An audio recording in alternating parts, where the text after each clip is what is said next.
کہ تحریر کیا تو کتاب بن گیا. اس وقت ان سے ملاقات ہوئی تھی اور اتنا بڑا کام انہوں نے کیا تھا جسے میں نے بے انتہا سراہا، اس لیے کہ شخصیات کو زندہ رکھنے کے لیے کچھ کرنا پڑتا ہے. ہم لوگ بہت جلدی بھول جاتے ہیں، 2 دن لگاتے ہیں، اسے کہتے ہیں آج مرے کل دوسرا دن، بہت جلدی بھول جاتے ہیں. اتنے رفقا کے نام یاد آتے ہیں جنہیں ہم لوگ بہت جلدی بھول گئے، اور یہ بڑا غضب ہے. جمیلہ ہاشمی، میں آج کل اپنے پرانے خطوط کا انبار ٹٹول رہا ہوں جس میں پرانے خط نکل رہے ہیں. جمیلہ ہاشمی کا ایک خط نکلا، میں نے کہا اللہ، ہم انہیں بالکل بھولے ہوئے تھے. ایسی لکھنے والی، ایسی غضب کی لکھنے والی جمیلہ ہاشمی ہمیں یاد ہی نہیں تھی. اب ان کا خط سامنے آیا تو یاد آئی. تو یہ ہونا چاہیے کہ جو ہمارے اہل قلم ہیں وہ کہیں یاد ماضی میں غائب نہ ہو جائے، ان کو اجاگر کر کے زندہ رکھنا چاہیے، کم سے کم یادوں میں ضرور زندہ رکھنا چاہیے. شکیلہ رفیق کے لیے بے انتہا دعائیں اور نیک تمنائیں. انہوں نے بڑا کام کیا ہے، بہت کنٹریبیوشن ہے. عرصہ دراز سے ہم سے بہت دور ہیں لیکن ہم تک پہنچ جاتی ہیں، یہ بات غنیمت ہے. اب بھی فیس بک میں اپنی سادہ نظمیں ڈالتی رہتی ہیں اور ہمارا جی خوش کرتی ہیں. شکیلہ، آپ جیتی رہیے، خوش رہیے. آپ نے بہت لوگوں کو بڑی خوشیاں عطا کی ہیں. آپ کی تحریر چاہے وہ نظم میں ہو چاہے نثر میں، دلوں کو گرماتی ہے. میری طرف سے آپ کو بے شمار دعائیں اور بہت بہت نیک تمنائیں. جی خوش ہوا آج آپ کو دیکھ کے. شکریہ. بہت عنایت آپ کی، دکھایا نہیں آپ کو، میں دیکھنا چاہ رہی تھی. بہت بہت شکریہ عابدی صاحب، آپ ہمیشہ سے میرے اوپر بہت مہربان رہے ہیں، بہت حوصلہ افزائی کی ہے آپ نے، تو آپ کو بے حد شکریہ. تھوڑے بھی الفاظ ہیں میرے لیے بہت ہیں.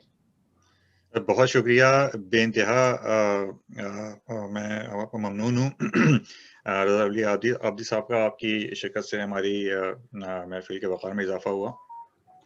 اب ہم چلتے ہیں دوبارہ اپنے سوالوں کے سلسلے کی طرف، اور یہاں میں ایک دفعہ پھر یاد دلا دوں اپنے جو ہماری محفل کی شرکاء کو کہ سلسلہ یوں ہے کہ ہم لوگ چونکہ سوال جواب کر رہے ہیں اور چونکہ بہت سارے لوگ ہیں، تو اگر ہماری کوشش یہ ہے کہ ہم سوال بھی صحیح سے سن سکیں سب لوگ، اور شکیلہ رفیق صاحبہ کا جواب بھی سکون سے ہم پوری طرح سن سکیں. اس لیے ہم نے احتیاطاً کیا یہ ہے کہ سب کو میوٹ پہ رکھ رہے ہیں. جو صاحب بھی کوئی سوال کرنا چاہیں چیٹ ونڈو میں ہمیں سے بتا دیں، ہم آپ کو انمیوٹ کر دیں گے اور پھر آپ سوال کر لیجیے گا. تو اس طرح یہ ہے کہ سوال جواب دونوں سننے میں آسانی رہے گی. ہمارے ساتھ اور بھی بہت سے لوگ بھی درمیان میں بھی آئے ہیں، اور وہ سب ہمارے لیے سب محترم ہیں، سب معزز لوگ ہیں. لیکن یہ کہ چونکہ سوالات کا سلسلہ یہ ہے کہ ہم، جیسے میں نے ابھی بتایا، تو ہم آپ کا انتظار کریں گے. اگر آپ ہم سے کہتے ہیں تو جیسی آپ تیار ہیں کہ کچھ پوچھنے کے لیے تو ہمیں ضرور بتائیے گا. میں چلتا ہوں سکندر بھائی کی طرف. آپ کچھ پوچھنا چاہ رہے تھے سکندر بھائی؟ جی ہاں، میں نے ابھی 2 دن پہلے ہی فیس بک پہ پڑھا، شکیلہ رفیق صاحبہ نے لکھا تھا، اور یہ شاید 20 سال پہلے کہیں انہوں نے لکھا تھا، اس کو دوبارہ کوٹ کیا. میں ادب کے نام پر لفظوں کی تجارت نہیں کرتی. ادب نام ہے زندگی کی حقیقتوں کو سچ کے ترازو میں تولنے کا، اور میں پورا تولتی ہوں.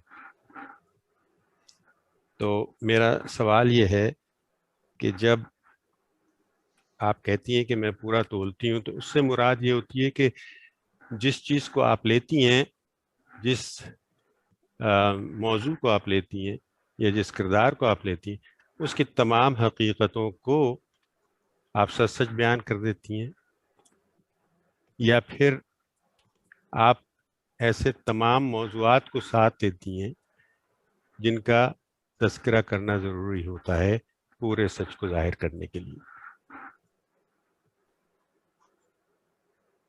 جی میں سمجھی نہیں آپ کیا پوچھنا چاہ رہے ہیں. مطلب موضوعات میں نبھا نہیں پاتی؟ نہیں، میں یہ نہیں کہہ رہا. میں یہ کہہ رہا ہوں کہ جب آپ کہتی ہیں کہ میں پورا تولتی ہوں، تو اس سے مراد پکا تو اس کی طرح تشریح کر دیجئے. کہنے کا مقصد یہ ہے،